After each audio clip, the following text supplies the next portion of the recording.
I've been that guy. While you was at home doing this, I was in the club making moves.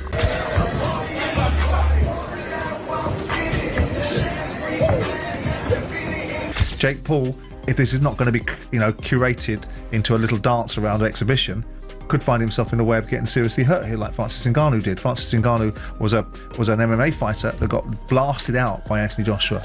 Anthony Joshua has ultimately ended his quiet period following Jake Paul's fresh training clips that delivered massive waves throughout digital platforms, with supporters analyzing each slow-motion strike and strength combination from Paul's recent camp footage. Joshua's statement brings additional energy to the expanding buzz. As a previous unified heavyweight title holder, AJ doesn't get easily amazed, but he's definitely watching closely. And with Paul appearing crisper, quicker, and more focused than previously, Joshua's comments suggest mutual appreciation for Paul's advancements and belief that knowledge will triumph when the pair ultimately meet fists on battle evening. Anthony Joshua should not get in the way of Fury and Joshua, really, in my view. It's an absolute joke. It shouldn't be sanctioned.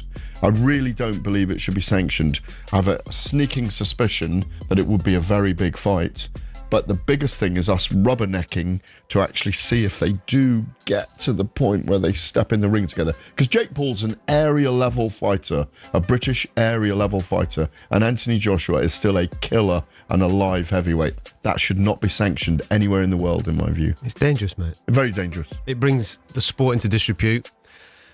The people that are talking about organising that, they should have a real hard look at themselves. But even Eddie Hearn's kind of teasing he doesn't like it, but you can see the glitz of dollars. There's no price. There is no price. There shouldn't be. There's absolutely no price on the planet in order to make. Years ago, when Paul was merely starting out in pugilism, Joshua delivered what numerous viewed as a shockingly gracious recognition in a discussion when questioned about Paul. Joshua merely stated he's beneficial for pugilism. That initial remark revealed a readiness to recognize Paul's contribution in boosting general excitement in the discipline, regardless if numerous questioned his extended period potential. Jump ahead to the current, the match is not any more theoretical, and the risks have climbed. Paul, with a 2 record, knockouts, arrives in as the greatest test of his journey. Joshua, previously a unified international heavyweight title holder, holds a record. Paul's trying to fight Anthony Joshua now. How do you think that's going to go? Man, Anthony Joshua, I don't know why I think Anthony Joshua would knock him out. No disrespect to Jake Paul, I think Anthony Joshua would knock him out. I'm saying like within like 2-3 rounds. Yeah. You saw what Anthony Joshua did to Francis Ngannou? Yeah. Come on, I never seen Francis get knocked out. Yeah, that's huge too. Yeah, I mean, they're huge. both huge. Yeah, he's huge. But you got to hear the story. You got to get Francis Ngannou in here and hear this story though. I'd love to. Bro, he was set up though, for real. I believe that fight? Yeah, I believe him. Cause here's what they do. Like what sometimes what people don't understand. Like in boxing too, I don't know a whole lot about boxing. You know, when you fight for promotion, they promote that fighter. So he's fighting in Saudi Arabia. So they was probably fighting at 3 a.m. and they had him in the locker room since like 12. In their initial general confrontation during the media conference on November 1st, Joshua didn't hold back words. He stressed the seriousness of the contest, highlighting that it is enormous, gigantic, and a major profile athletic occasion mixing sellability with abilities. He cautioned that his attention is entirely on the match, zero compassion. At the media conference for their approaching contest arranged for December 3rd, Paul was questioned what he anticipates to weigh. He answered that he had lately been reducing weight for a separate match, signifying he'd been attempting to shed pounds, which makes the transition to this heavyweight confrontation more difficult. He calculated his weight approximately between roughly 215 pounds and 225 pounds. Team, nothing negative. He's here to do his job. I could sit up here, as I said, and try and address all the things that Jake doesn't do good. But I'm fighting Jake that's going to do everything good on December 19th. So let me focus on that. He's a good person, does his thing, great team around him, puts in the work, and that's why he's sitting here now. Anyone out there in the world that works harder than the next person deserves to be a front runner, and he's a front runner in the boxing game right now. Respect. Jake, can I ask, it feels to me from afar, you're in a bit of a lose-lose here. because it seems like a lot of people want to see you get obliterated, right? A lot of people want to see you get your comeuppance. And if you do pull off the upset, or if this fight goes the distance, again, the whispers will start to come. People will discredit you. People will say, this, that, and the other about the fight. How do you balance that, and how do you deal with that? Man, I've already won at every single thing in life. I'm playing on house money. I've accomplished all my dreams, said everything I was gonna do, from becoming, the first influencer to become an actor on Disney, to becoming the biggest YouTuber in the world, to rising to the top of boxing and having the largest viewed fight in the history of the sport. I've accomplished everything, so this is a win-win and another challenge for myself. I've never been knocked down or knocked out even in sparring, but I'm in a sport where that happens, and I know this is dangerous, but this is no different than a soccer player, losing in the World Cup on the biggest stage. If that's how it goes, if I take one of those punches that Francis Ngannou took and I'm on the canvas, let's see how tough I am. Let's see if I can get back up. But I'm ready for that. I'm prepared for that mentally, and I know that he has to deal with me as well. This is not as one-sided fight as people think, and I have power. I have the ability to put people to sleep, and so that's why I took this challenge. And I know it's crazy and all of that, but I'm excited. I'm genuinely excited. My team's excited, and everyone believes in me, and that's all that matters. How much do you expect to weigh on fight night? Man, I was cutting down for Gervonta, so it's been a little tough getting back up in some strength for this, but anywhere 215 to 225, we'll see. Okay, and I want to clear something up with you, AJ. I saw in the press release that it said that on weigh-in day, you can't weigh above 245, but post weigh-ins, you can weigh whatever you want. There's no rehydration clause or anything like that. Is that accurate? Whatever it says, yeah, I think that's the case, but my focus, 111 kilograms is what I got to weigh in that, right? I do kilograms, not Yeah, pounds. I don't know, you stumped me on that one. What is 111? Should I look it up? Jake Paul claims this match is his opportunity to silence every doubter who has constantly argued he only selects tiny or finished opponents. He contends that by confronting Anthony Joshua, a genuine heavyweight and previous international title holder, he's ultimately demonstrating he can battle at the supreme tier. Based on Paul, when he defeats Joshua, every uncertainty vanishes. Nobody can refuse me. The Jake Paul against Anthony Joshua match will be a completely approved, official heavyweight contest under the Marquis of Queensberry regulations. They'll battle over 8 sessions, each continuing minutes, and both fighters must don 8-ounce mittens. Importantly, Joshua must register at no higher than 200 pounds, establishing a rigid boundary to maintain things balanced. A winner-defeat will register on each competitor's official record. This is the authentic agreement. Fight a real boxer. They said, fight someone your size. They said, fight a world champion. We looked at a long list of supposed fighters for me to fight. The world. Make no mistake, this is the biggest fight of my career. I'm walking into the lion's den. I'm doing something that no one else has ever done before. I, Jake Joseph Paul, will knock out, defeat, and embarrass Anthony Joshua Friday, December 19th, live on Netflix. My voice cracked, I'm still going through puberty. The biggest fight of 2025, USA versus UK. He's got the belts, the size, the history, but I have the balls. Be careful what you wish for. Jake versus Joshua, Judgment Day. He has a 90% knockout ratio, but I have a 100% chance. Teddy Atlas holds a carefully fascinated perspective on the Jake Paul against Anthony Joshua match. While he cautions that it could be a leap too extreme for Paul, considering the enormous distance in category and knowledge, he isn't rejecting the pairing completely. He references Joshua's latest knockout defeat and extended absence, indicating that some demons in his closet could render him susceptible. Despite recognizing that Joshua stays the more talented and forceful striker, Atlas mentions he's prepared to make that leap to discover what edition of AJ will emerge. Having said all of that, this might be a step too far. Now, when I say it, I'm also I try to be responsible. I've been in this game 50 years, so I know where not to step, where you could twist an ankle, or worse, you could break a leg or fall down. When I say that with the understanding, too, that Joshua's coming off being knocked out. Joshua hasn't fought for a year, right? But it's about a year. And there's some ghost in his attic. There are. I mean, I don't know. I don't know if he's gotten rid of some of them, but I know that in the position of a fighter coming where he's coming from, there are ghosts in your attic. I don't know if those ghosts are still taking up space. I don't know if maybe there could be no better exorcism for those ghosts than fighting a Jake Paul. That might be just the exorcism you need to clear out the attic. I don't know.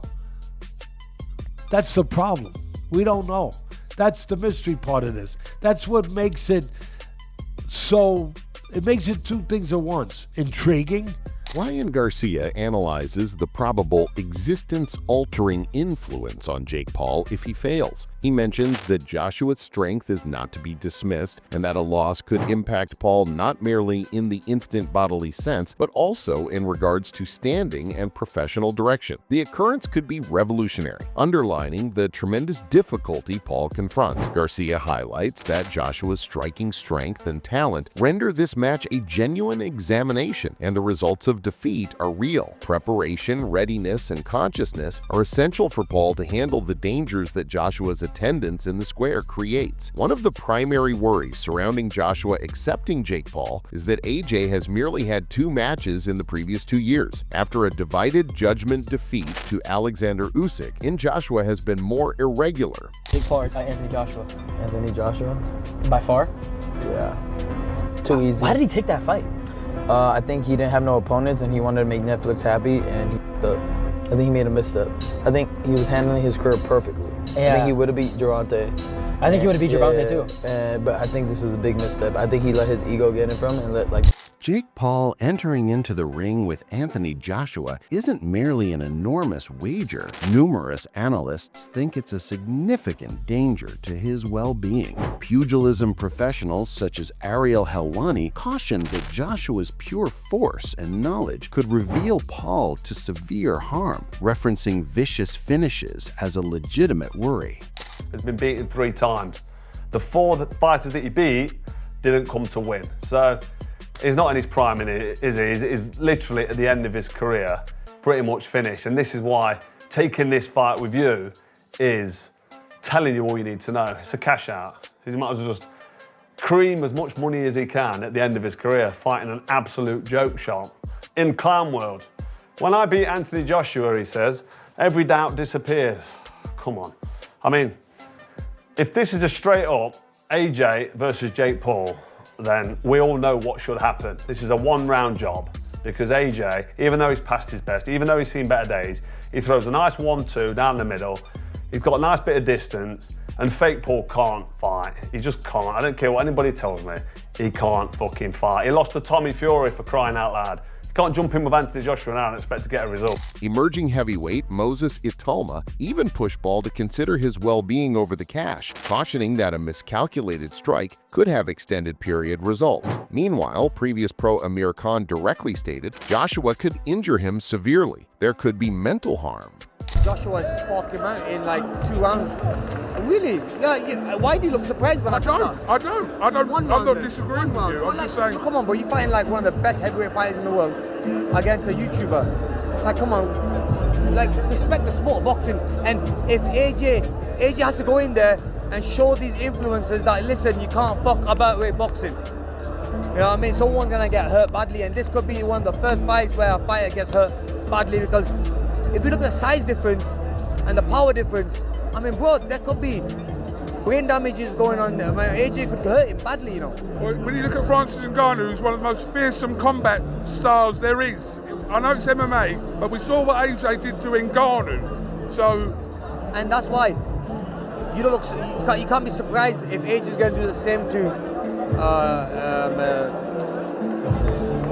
MMA competitor Darren Till has contributed to the debate, calling Jake Paul's challenge of Anthony Joshua insulting. He thinks that Paul, regardless of his promotion talents, has not deserved the privilege to confront one of pugilism's largest figures. Numerous in the pugilism circle share Till's opinion, believing that Paul is advancing too distant out of his division. Is it all just... Does he actually believe that he can beat Anthony Joshua? Is it all for clout? Is it all just to keep his... I don't know. I mean, fucking... It's a little bit disrespectful as well. Like, Anthony Joshua hasn't fucking been a heavyweight world champion, beating all these absolute killers just to get called out by Jake Paul. But look, if Jake Paul believes in himself, then, you know, you can't really fault that. Like, obviously, but sometimes it comes across as a bit delusion as well. Because I know for a fact that I'd fight Jake, I'd beat him up easy. David Hay has delivered a grave caution about the forthcoming Anthony Joshua against Jake Paul match, labeling it a clear inequality. Speaking to Sky News, Hay contended that Joshua could cause terrible harm to Paul and voiced genuine worry that Paul's protection is in danger. He directly indicated that if Paul misjudges Joshua's dimensions, force, and knowledge, the match could finish up being his final day on Earth. There's a huge bodily distance between Anthony Joshua and Jake Paul. Joshua stands at in with an in span, while Paul is about in with a 9-in span. Joshua typically registers around 24 pounds, but for this match, he's limited to 192 pounds. In comparison, Paul spent most of his profession as a cruiserweight and has only increased up to around 200 pounds for his earlier heavyweight outings. This dimension and weight benefit could give Joshua a genuine advantage in force and span. Fight, £100 million potentially. Are you confident it'll happen? I wasn't confident when I first heard about it. It sounds like one of those fairy tale fights that people talk about but don't actually get over the line. I heard this 3-4 months ago. I just dismissed it. I heard it a week ago. I went along with it, but deep down I thought this isn't going to happen. And today it's been made official. Jake Paul is going to get in a ring in a boxing match, boxing gloves, to mix it with one of the most dangerous heavyweights on the planet. Someone who is Olympic gold medalist, won the heavyweight championship twice. Although he lost his last fight against a very good Daniel Dubois, he's a top 10 heavyweight on the planet versus internet sensation, someone who's a latecomer to boxing and has boxed at a very moderate level.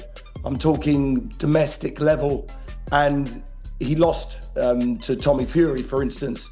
And Tommy Fury, who he lost to, versus Anthony Joshua, they're two completely different sports.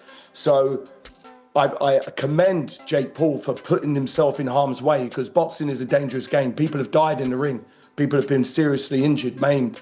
And he believes in himself enough to do it on a massive scale, because it's not about the money. He's got enough money. This is him wanting to push the boundaries of reality. He's manifested an amazing life for himself. He's a superstar, and I think he wants to try and do the unthinkable. He wants to. It's an insane challenge he's put himself up for, but you've got to give him credit. You say an insane challenge. You've described it before as Jake Paul being a cat versus Anthony Joshua's lion. Yeah. I mean, they're not equally matched on any sense, are they? There's not one element of their boxing skill set that Jake Paul can come 15, 20% in regards to Anthony Joshua. He's a completely different specimen. Look, you'll see what it looks like when they stand next to each other. And Anthony Joshua, he's not a bodybuilder. You know, he's a prime athlete. He's someone who's dedicated his life to this. He lives it. He doesn't drink, doesn't smoke. He's a real clean athlete who is going to inflict some horrendous damage to Jake Paul. And I hope we've got a referee in there who's quite compassionate, because if Jake Paul is left, up against the ropes with Anthony Joshua. On the opposite hand, Joshua's crew is relying on a quick and savage showing. Hearn has confidently forecasted that Paul will be destroyed within 4 sessions, asserting that as soon as Joshua connects a pure chin strike, the match will be finished. Hearn has presented the contest as a required move for Joshua to restore his image and potentially obtain an even larger confrontation, and possibly with the caliber of Tyson Fury. Once more, focus has returned back towards supreme heavyweight rivalry. AJ versus Jake Paul. Not gonna lie, did not ever see this happening, like ever, ever, ever.